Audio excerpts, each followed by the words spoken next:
the topic today.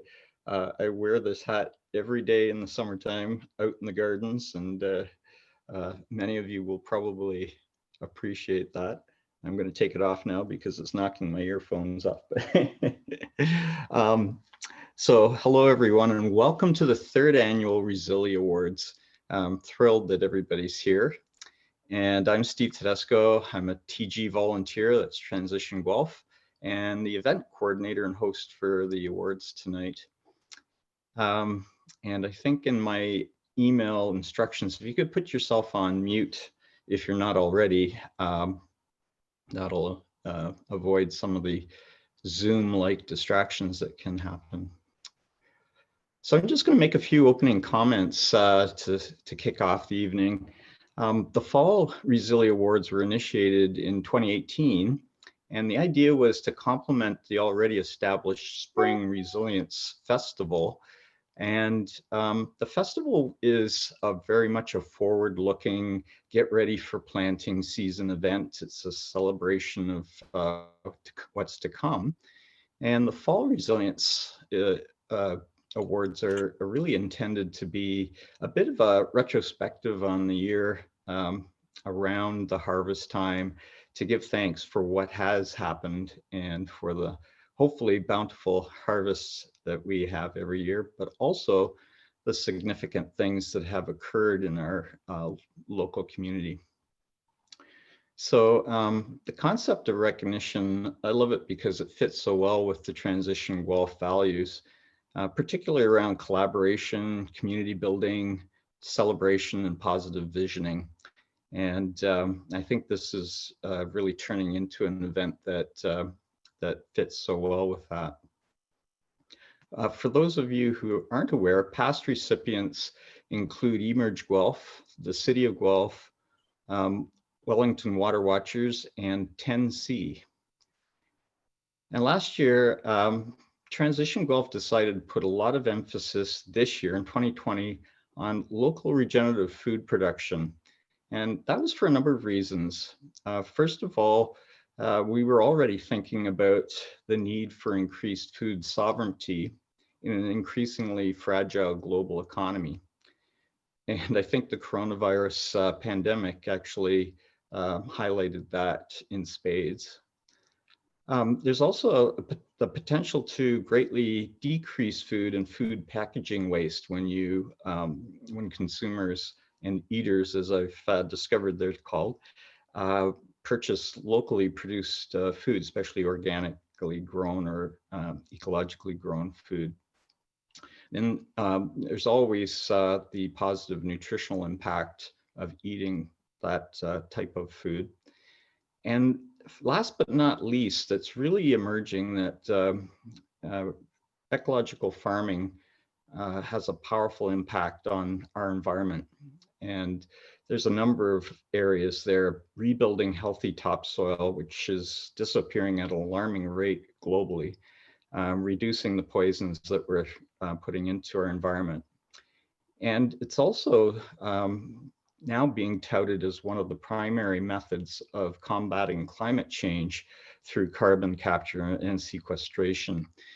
And I think, just on those benefits alone, it's a no-brainer that we should be shifting our focus globally, but at least locally, to getting more and more people to be doing regenerative farming or ecological farming.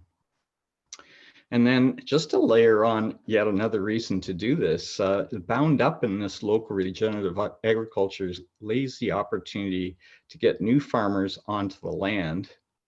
And my observations are far too few people that are considering food production as a vocation, and our farming population is aging and shrinking quite rapidly. So in other words, this is the perfect moment to replace a retiring conventional farming community with new blood armed with ecological farming knowledge. So it's within this context, it's my great pleasure to introduce our 2020 Resili Award winners. First off is Ignatius Farm, Everdale, and the Environmental Farming Association of Ontario, or the EFAO. And we're recognizing these three remarkable organizations for their collaboration in developing and delivering a new modular training program for ecological farming. The Ignatius Farm New Farmer Training Program was made possible through funding from the Ontario Trillium Foundation. Those of us who are very familiar with nonprofits, the funding piece is usually pretty important. But this training program just scratches the surface in my mind, the deep value that these organizations bring to our local community. Both Ignatius and Everdale have long histories of being teaching farms, as well as producing nutritious food for folks in Wellington County. Ignatius hosts a very popular community garden and offers organic farm plots for rent. The EFAO has been sharing ecological farming techniques and farmer-driven research for 40 years and is highly respected in what I'll call the organic farming community. And I'll be changing terms throughout. Heather's probably smiling to herself. And when you get into the topic of organic farming, there's organic, regenerative, ecological, natural. I think there's a couple other terms you could find in there. They all lead to a very healthy food production technique. So on that note, I'm going to now invite Katie to say a few words on behalf of the EFAO. Thanks, Steve. I'm going to share my screen just because sometimes it's helpful to also see and hear. So bear with me as we do this. You'd think we'd be easy. Everything just, whoopsie-daisy. Sorry about that. There we go. We did it. So my name is Katie Bakey. I'm the Education Director with the Ecological Farmers Association of Ontario, or EFAO, as we go by. I've been with the organization for about just over 5 years now, which is just a small portion of its long history. So this time last year, we were celebrating our 40th anniversary. The organization was started in 1979, as you can see here on this slide. And really the foundation and the understanding is that farmers learn best from other farmers. And that this group of farmers started in 1979 looking for other farmers that were using similar techniques, had ideas, could share strategies, walked each other's fields and just talked about things and figured them out together. And it was really started as a community organization between farmers. Over the last 40 years, the organization has grown to over 550 members from across Ontario, although not just in Ontario, we have members across Canada and really around the world. We have a new member in the Netherlands, which is very exciting. And most of these are farmers, though we also welcome supporters and partner organizations and others. Some of the current programs and services that we offer at EFAO are, in our foundation of farmer-led research and education and supporting a strong community of knowledge sharing. We have a new farmer-led research program, which is the first of its kind in Canada. And we do, 25 trials that farmers design based on their own curiosities each year. My colleagues support them through that process and do rigorous scientific trials on their farm, and we produce research reports. We have a new small grains program that's working with field crop farmers to diversify rotations. I have a colleague based in Northern Ontario who's working to enhance the education opportunities for Northern farmers who are in Northern Ontario, and also has a focus on new farmers and new farmer education. There's so many. We offer resources, we do events, educational events. Really at the heart of it is finding ways and opportunities for farmers to gather together, share ideas, learn from one another, and with that become resilient ecological farms. I did want to say, I'm going to stop my share here for a sec. I did want to say how grateful we are and to have been a part of this program. It's funny, we spent last winter planning it together and it was ready to go in that second week of March, like so many others. We launched it thinking what a great year it's going to be, and then everything changed. And so it's been it's been a really fun, really educational for me roller coaster to be working with this incredible team, especially Lisa and Heather, who sort of took everything in stride and planned it again, started again. But the opportunity to support new farmers as they create their farm businesses and imagine possibility and learn from more experienced farmers, connecting generations, and just sort of sharing experiences is really what the heart of this program is. And it's so much at the heart of what EFAO is. So thank you very much. It's a real honor, and it's been a real pleasure working with everybody. Thank you, Katie. That's terrific. And now I'll invite David from Everdale to say a few words. Thanks, Steve. Everyone can hear me? Yeah, great. Yeah, we're super excited and honored to be receiving this award. Transition Guelph is definitely an organization whose work we really admire. So to get some recognition from them just means the world. Yeah.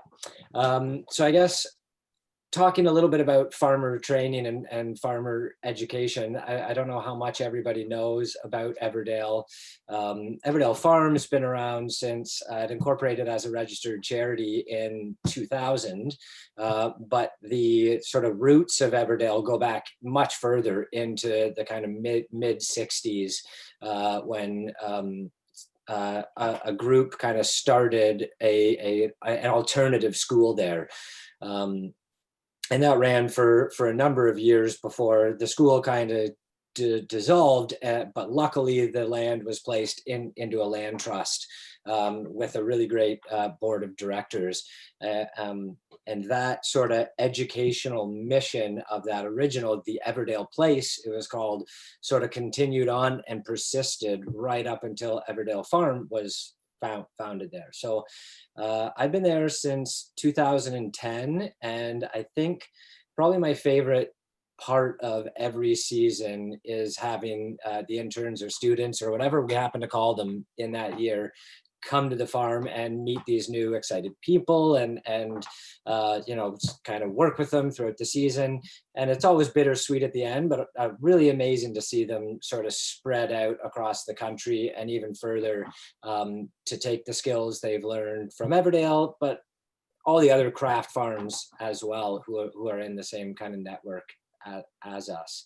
So farmer training is definitely something that's kind of near and dear to my heart. And I think probably in 10 years, there's been 7 different versions of the internship that we've run. We're always tweaking it. We're always changing it, trying to make it a little bit better. And, you know, in 2019, we decided not to run it for a variety of reasons. Everdale was undergoing a bit of a shift in focus, but we did want to maintain that kind of farmer training part of our work.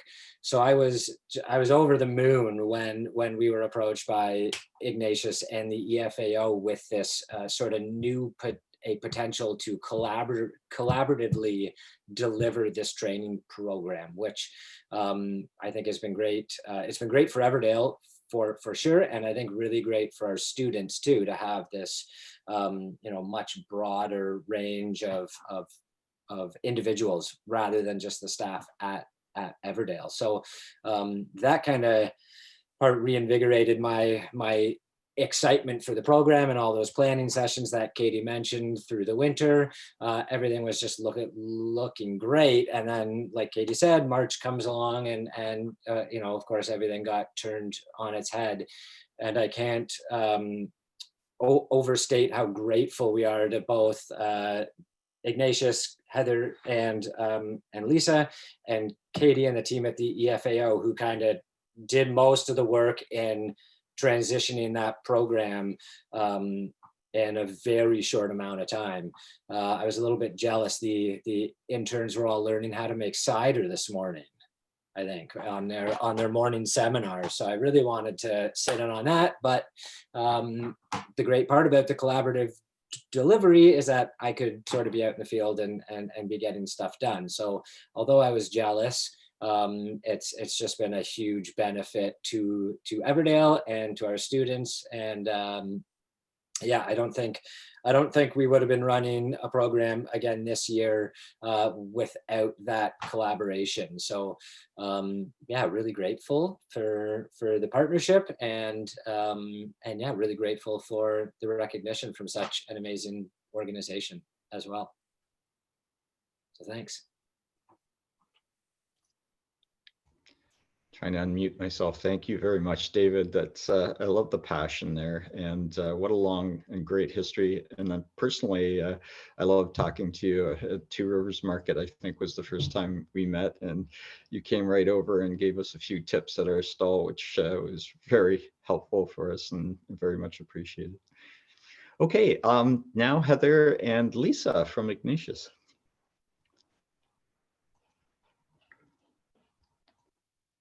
All right, I think I'm unmuted. So I'll just say that Lisa asked me to speak at this one because she's going to speak when she gets her own award. So I get a full 5. I can't echo enough what Katie and Dave have already said in terms of the gift that this year has been being able to offer a training program collaboratively. It's just, it's been really rich in terms of its learning and sharing. We would never have been able to hire Lisa Conroy otherwise, who is super amazing and really is the person that turned everything on a dime. Along with, we should note, Martina Schaefer at EFAO, who works really closely with Katie on all of the rollout. So for those that don't know how, like, who did what, is that EFAO took on all of the rollout of the registration and all the physical stuff that you saw, they made happen. And we couldn't have done that without their capacity. So that was a huge capacity addition to our training program. And then Everdale, in addition to working with us on, developing with EFAO the plan of how the program was going to play out, Dave's heavy work is starting right now because he's delivering most of the content for the November intensive, which runs for 3 weeks, and it's focused on the business side of things. So he's a busy beaver right now, even though he was enjoying his slack time earlier. So one of the things that Steve asked us to speak to, and this is where I wrote my notes down because I thought this would be helpful, is just why ecological and regenerative agriculture is a passion for us. And I'll just add in why the training piece is a passion for us. So I love talking and doing organic or ecological or regenerative agriculture because each of these movements has been sparked and is being enacted by really thoughtful and observant people. And those are people that want to continue to want better for all of Earth's inhabitants. And this is so dear to my heart, that the more that we learn about Earth's ecosystem, whether it's our field soil microbiome or forest ecosystems or prairie ecosystems, the better we can integrate with them rather than disintegrate them. So, and secondly, everyone needs to eat healthily to thrive. We want everybody to thrive.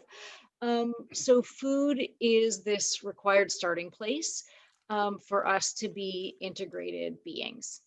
And I think of that integration with our near and our far human communities, but also with the many non-human communities and ecosystems from which our food comes from. So that's some of my heart stuff. And then I will often say that my primary goal and maybe my personal measurement of success as the farm manager at Ignatius Jesuit Center is to enable as many people as possible to meaningfully experience a farm ecosystem. And I use that farm ecosystem term. I don't know if anybody else uses it, but I use it a bunch. And in my mind, a farm ecosystem fully acknowledges our human manipulation of the environment to serve our need for food, our need for sacred space, our need for meaningful work that serves a human community. But as an ecosystem, that term recognizes that we're only one species, albeit a very powerful and manipulative one within an ecosystem. And that ecosystem serves the needs of many species. And it's also an ecosystem that is formed by a particular climate, soil type, and glacial history, as well as land use history. So it's really big thinking on a very focused space. So over the past 20 years, I've been privileged to be working at Ignatius. And Ignatius Farm has built on the history of the Jesuits, globally being involved in social justice and ecological activism, to work specifically on creating a space where ecological food growing skills could be learned, could be practiced, and could be shared. So I knew from my own studies and background, working with research and nonprofit and business, private business farms, that best learning combination is theory blended with practice, right? I.e. day-to-day farm work. So as a result, we started our Principles and Practices of Organic Agriculture full-time internship program in 2002, along with initiating the CRAFT Network, which is the Collaborative Regional Alliance for Farmer Training, many alumni of which you are seeing in these pictures right in front of you. So in terms of participants with Transition Guelph and other organizations. So that collaboration shared monthly field days and trainings, and the farmers, we learned a lot about training too. So in the last 20 years at Ignatius, we also began growing our community garden offerings to 3 acres, and also renting to small farm businesses. So we have, it varies from year to year, anywhere from 8 to looks like could be up to 12 next year. So we're working on infrastructure to enable additional small plot agriculture farmers. So all of that to say that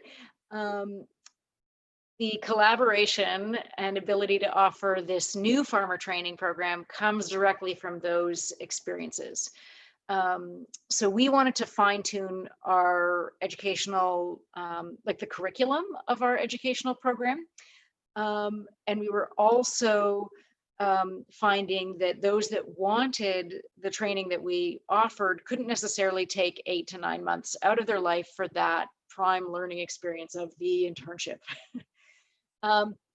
So we began the conversations with EFAO about developing a modular course quite a while ago.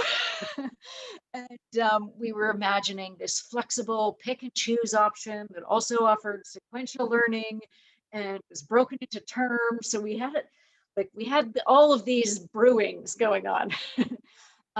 We also were talking with Everdale about integrating their farm business planner course into our program. If we could secure a grant for a pilot that would enable our organizations to figure out how to work together.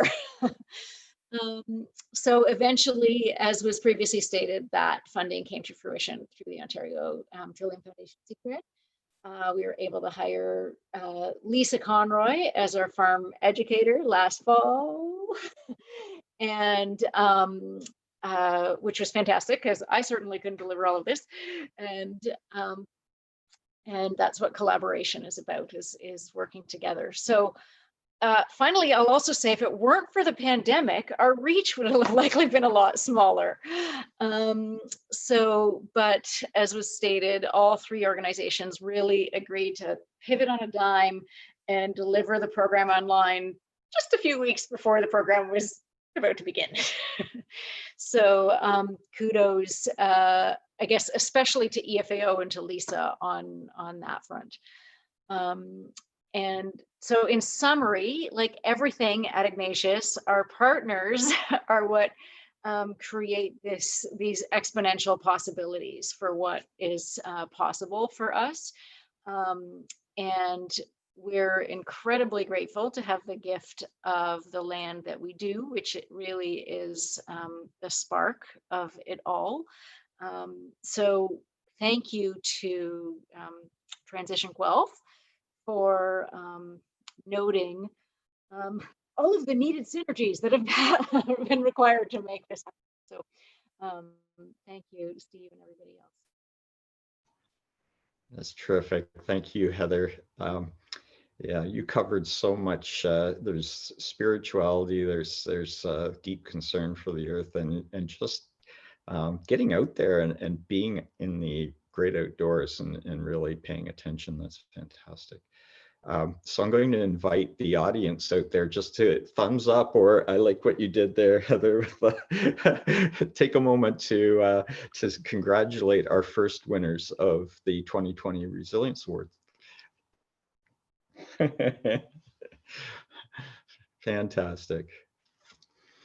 All right, our second award at this time is first time in the award history that we've actually recognized an individual, and that was not by design, it's just the way it happened, but I'm so thrilled to name Lisa Conroy as our second Resili Award winner.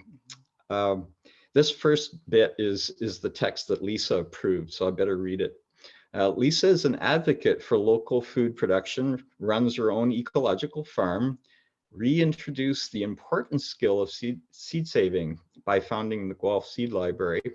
She supports community gardens in Guelph, has been a past organizer of the Transition Guelph Urban Farm Tour, and is currently the farm educator delivering the new farmer training program at Ignatius Farm. I'm sure I'm missing a whole ton of things, but I ran out of breath.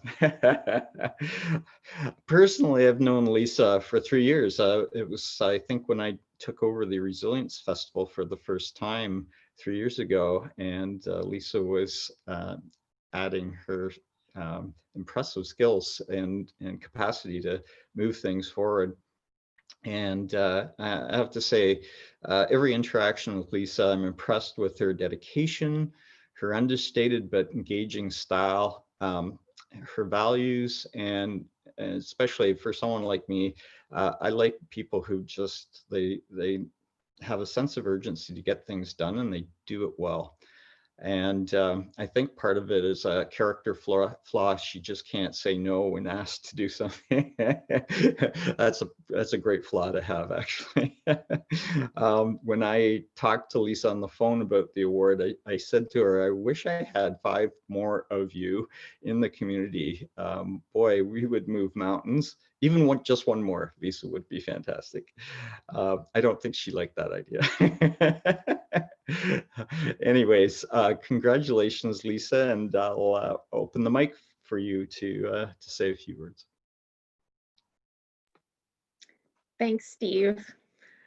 I'm really honored to receive this award from Transition Guelph.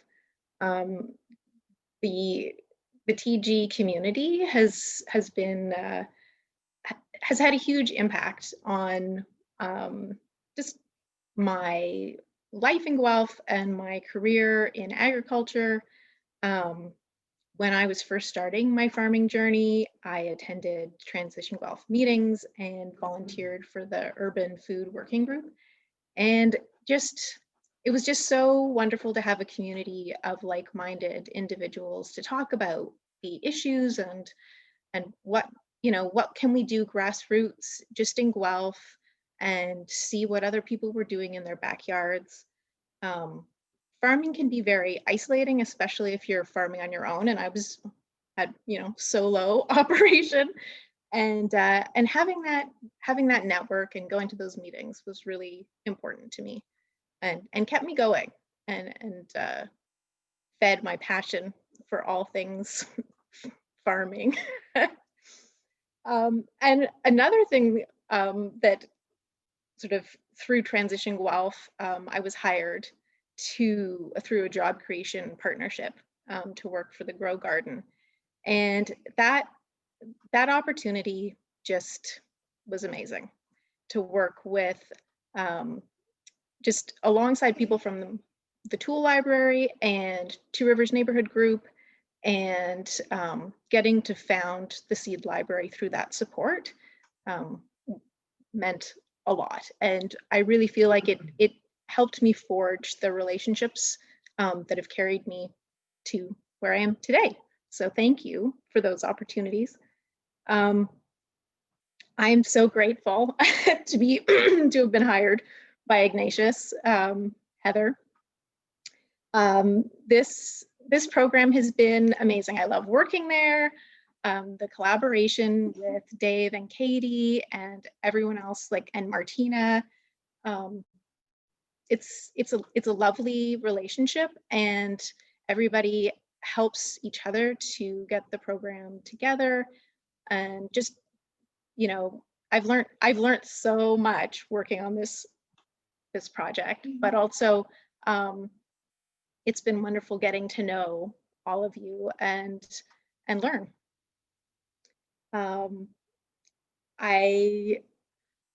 Everyone else has spoke to the fact that we had to pivot really fast, and I have to say thank you to Nathan, who helped me in the technological side of things, sort of get from all in-person events to all online. And I have some decent computer skills, but he really helped me do that quickly. And I also want to say thanks to my parents, since they're on the line. You really inspired me to be part of my community and to care about the environment. And I've learned a lot of farming stuff from my mom. So every time I have a farming question, I call her first and say, hey, what are you doing? How does it work where you are? It doesn't always apply to Ontario. BC and Ontario have different growing conditions, but it's nice to have somebody to run ideas by. And thank Nathan for the computer help, but also support that I've had through all this long farming journey, with bags of seeds stashed in my car and all the farming paraphernalia all over our house and lives. But yeah, I appreciate it, and thank you. And thank you again, Transition Guelph. It's definitely an honor to be recognized by you. Thanks. Terrific. Thank you, Lisa. And who's that in the screen with you? And this is Eiley. Hi, Eiley. You proud? Yeah. Well, I'll invite the audience to do the same thing, to show your appreciation for our second award winner, Lisa Conroy. All right.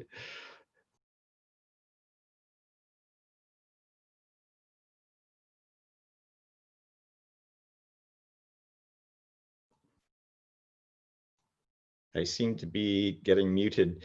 Normally in this type of event live, we would have a Q&A, but we're going to just close off at this point. And I will just give you a few things in closing.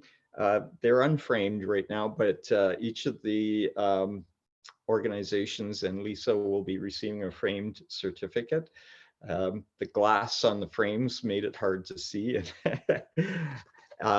And this is really a cool thing. I think, in fact, Jill Gill suggested this. We will be purchasing 2 fruit trees from the Tree Mobile in the spring. And we plant the trees on behalf of the recipients at the Harcourt Church Community Orchard. And this year, we're going to get some commemorative plaques, just little ones, in the orchard to indicate what each award winner contributed to the local community. So that's going to be exciting to get those trees in the ground in the springtime. We plan to post this recording, so hopefully we can share more broadly and get the word out on what great work you guys have been doing and continue to do. And sometime in the next couple of days, we'll also be issuing a press release, and our social media team will be working with the social media folks from, I think, both Ignatius and Everdale. But anyways, we'll try to broaden the reach that way through social media. So yeah, that's the plan. In closing, I want to just say congratulations again, and thank you so much for the deeply important work that you do. As a farmer myself, I love the lifestyle, but I know just how hard it is to do it and do it right. And it's a journey, and to have this caliber of talent in our local community is just, it's amazing. And it's quite an honor to be associated with all of you. So thank you very much. All right. Yay. Yes. All right. I will declare this this award ceremony adjourned, and I hope you all have a great evening, and we'll work hard to get the social media and the press release out. Take care.